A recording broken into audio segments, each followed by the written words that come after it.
ఆంధ్రప్రదేశ్లో కూటమి ప్రభుత్వం ఏర్పాటయ్యి 2 ఏళ్లు దాటుతోంది. ఈలోపే ప్రభుత్వం పట్ల ప్రజల్లో ఒక అభిప్రాయం ఏర్పడింది.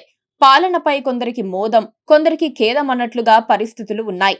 ఈ క్రమంలో ప్రభుత్వ వ్యతిరేకతను తమకు అనుకూలంగా మార్చుకోవడానికి వైసీపీ అధినేత జగన్మోహన్ రెడ్డి వచ్చే ఏడాది పాదయాత్ర మొదలు పెడుతున్నారు. 18 నెలల పాటు ఆ యాత్ర విస్తృతంగా సాగుతోంది.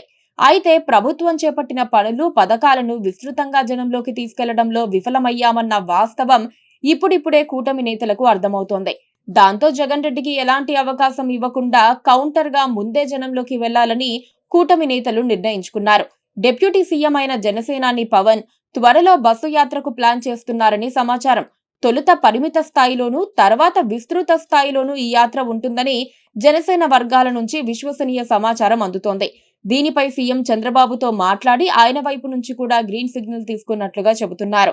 పార్టీలపైన, పాలనపైన మీడియా, సోషల్ మీడియా ప్రభావం విపరీతంగా పెరిగిపోయింది. సోషల్ మీడియాలో వచ్చిందే నిజమని జనం అనుకునే పరిస్థితి ఏర్పడింది.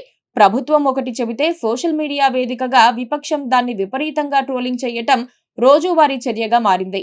అది ప్రజల మనసుల్లో చెరగని ముద్రకు కారణమవుతుందని కూడా భావిస్తున్నారు. అలాంటి చర్యలను అడ్డుకోవాలంటే మాస్ కాంటాక్ట్ ప్రోగ్రామ్ గా జనంలోకి వెళ్లాలని ఏపీలోని కూటమి నేతలు డిసైడ్ అయ్యారు. 2027 జూన్ నుంచి జగన్ రెడ్డి పాదయాత్ర చేయబోతున్నారని తెలిసి కూటమి నేతలు అలర్ట్ అయిపోయారు. జగన్ చెప్పిన మాటలను జనం విశ్వసించే అవకాశం వచ్చేలోపు తాము మెస్మరైజ్ చేయాల్సిన అవసరం ఉందని వాళ్ళు అనుకుంటున్నారు. ప్రభుత్వం చేపట్టిన ప్రతి కార్యక్రమాన్ని ప్రజలకు వివరించడంతో పాటు విపక్ష పార్టీ దుర్నీతిని ఎండగట్టాల్సి ఉంటుందని కూడా వాళ్ళొక నిర్ణయానికి రావడమే ఇప్పుడు పవన్ కళ్యాణ్ బస్సు యాత్రకు ప్లానింగ్ అని విశ్లేషణలు వినిపిస్తున్నాయి. ఈ ఏడాది దసరా నుంచి పవన్ కళ్యాణ్ బస్సు యాత్ర మొదలయ్యే అవకాశం ఉంది. 7-8 జిల్లాల్లో 50 నుంచి 60 అసెంబ్లీ నియోజకవర్గాలను కవర్ చేస్తూ ఆయన బస్సు యాత్రను కొనసాగించబోతున్నట్లు సమాచారం.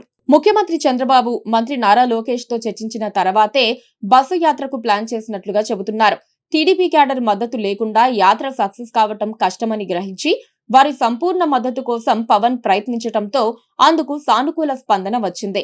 పవన్ యాత్రకు వైసీపీ శ్రేణులు అడుగడుగునా ఆటంకాలు కలిగించే అవకాశం ఉండటంతో టీడీపీ, జనసేన, బీజేపీ క్యాడర్ అప్రమత్తంగా వ్యవహరించాల్సి ఉంటుంది.